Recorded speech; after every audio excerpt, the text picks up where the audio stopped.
প্রিয় দর্শক, আপনারা একটি ভিডিও দেখেছেন, যে ভিডিওটিতে আপনারা দেখতে পাচ্ছেন যে শাহজালাল বিমানবন্দরে একজন প্রবাসীকে মারধর করা হচ্ছে।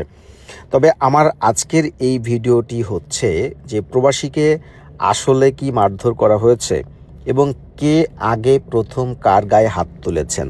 বিমান বাহিনীর সদস্যরা আগে গায়ে হাত তুলেছেন, নাকি যিনি প্রবাসী নরওয়ে থেকে এসেছেন তিনি আগে বিমান বাহিনীর সদস্যকে মেরেছেন, সেই বিষয়ে একটু আপনাদেরকে জানাতে চাই। তবে সিসিটিভির ফুটেজে আপনাদেরকে একটু দেখাতে চাই যে নরওয়ে থেকে আসা যাত্রী মোহাম্মদ গিয়াসউদ্দিন, তিনি কিন্তু ইতিমধ্যে হজরত শাহজালাল আন্তর্জাতিক বিমানবন্দরের যে ২ নম্বর টার্মিনাল রয়েছে সেটি দিয়ে কিন্তু তিনি বেরিয়ে পড়েছেন এবং বের হয়ে আসার পরে তিনি আবার ভেতরে প্রবেশ করতে চান এবং ভেতরে তিনি যখন প্রবেশ করতে চান তখন কিন্তু তিনি যে একজন প্রবাসী যাত্রী কিংবা তার কাছে যে পাসপোর্ট রয়েছে বা বোর্ডিং পাস কোনো কিছুই কিন্তু তিনি বিমান বাহিনীর সদস্যকে দেখাননি এবং বলেনওনি। সুতরাং একজন যাত্রী চাইলেই কিন্তু একটি স্পর্শকাতর এমন জায়গায় তিনি কিন্তু ভিতরে প্রবেশ করতে পারেন না।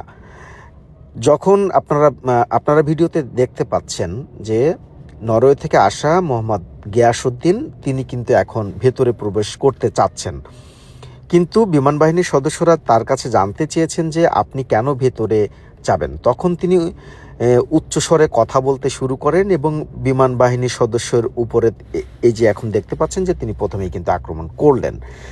এরপর যখন একজন পোশাক পরিহিত একজন বাহিনীর সদস্যকে আক্রমণ করা হবে তখন নিশ্চয়ই আপনাদের ধারণা হওয়ারই কথা যে তিনি কিন্তু বসে থাকবেন না, তিনিও কিন্তু নিজেকে আত্মরক্ষার জন্য তিনি অবশ্যই চেষ্টা করবেন এবং সেই কাজটি বিমান বাহিনীর সদস্যরা করেছে। এবং আপনাদেরকে আরও একটি বিষয় সম্পর্কে জানাতে চাই, সেটি হচ্ছে পুরো হজরত শাহজালাল আন্তর্জাতিক বিমানবন্দরে ২৭টি সংস্থা কাজ করে এবং সেই ২৭টি সংস্থার কিন্তু সিসি ক্যামেরা রয়েছে। আপনারা ইতিমধ্যে যে ভিডিওটি দেখতে পাচ্ছেন সেই ভিডিওটিতে আপনারা স্পষ্ট ক্লিয়ার যে নরওয়ে থেকে আসা যাত্রী মোহাম্মদ গিয়াসউদ্দিনকে কোনোভাবে ঠান্ডা করা যাচ্ছে না। তিনি কিন্তু আঘাত করার পরও তিনি প্রতি মুহূর্তে কথা বলে যাচ্ছেন। তিনি যেমন একই সঙ্গে বিমান বাহিনীর উপর চড়াও হচ্ছিলেন, একই সঙ্গে বিমান বাহিনীকে নিয়ে বাজে মন্তব্য করতেও তিনি দ্বিধাবোধ করেননি।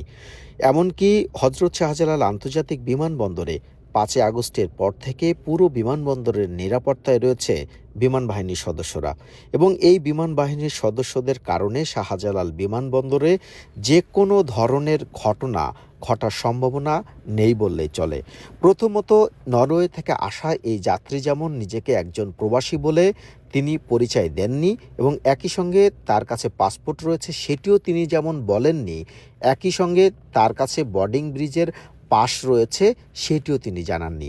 সুতরাং একজন সাধারণ মানুষকে কেন বিমানবন্দরের ভেতরে স্পর্শকাতর একটি জায়গায় বিমান বাহিনীর সদস্যরা প্রবেশ করতে দিবেন সেটি নিয়ে যেমন প্রশ্ন থাকে, একই সঙ্গে নিরাপত্তার বিধানটি তো রয়েছেই।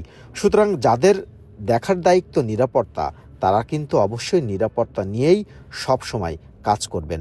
সুতরাং এখানে প্রথম যে ভিডিওটি আপনারা দেখেছেন প্রবাসীকে মারধর করা হয়েছে, কিন্তু সেখানে কিন্তু বিমান বাহিনীর সদস্যকেই আগে আঘাত করা হয়েছে। সুতরাং প্রথমে যদি ইউনিফর্ম পরিহিত যে কোনো আইন শৃঙ্খলা বাহিনীর সদস্যকে আঘাত করা হয় তিনি বসে থাকবেন না, তিনিও নিজের আত্মরক্ষার জন্য চেষ্টা করবেন। এখানে সেটিই করা হয়েছে।